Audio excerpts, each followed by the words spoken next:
You are here because you are tired of having overly cooked asparagus. There's nothing worse than having these sludge swamp logs for asparagus. Don't be that guy or lady, mom, that does this. So I'm going to show you real quick how to make the best asparagus at home.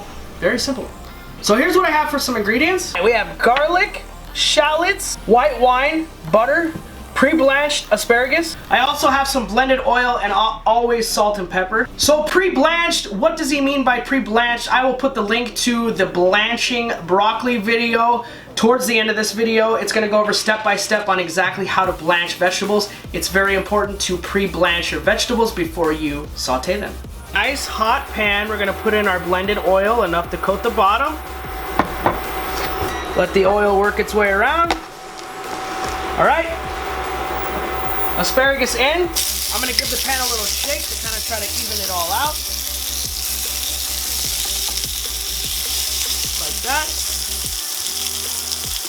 We're gonna go ahead, we're gonna add our salt. We're gonna add our pepper. A few pinches of each. We're gonna hit this with our white wine.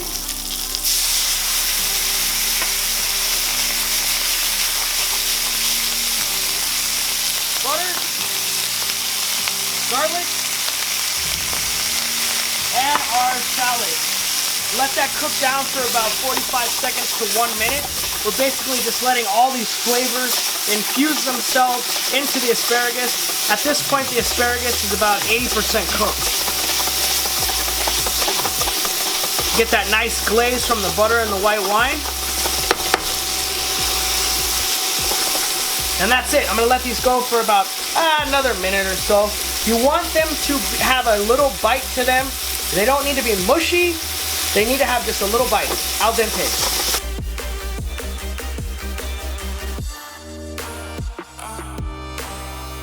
And there you go. That's what the finished product should look like. Still very green. They're not dark army green. They're nice bright green. They still have some firmness to them.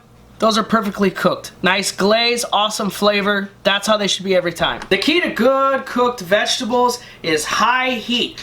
Quick in the saute pan. So pre-blanching is very important because you want to get that part cooked.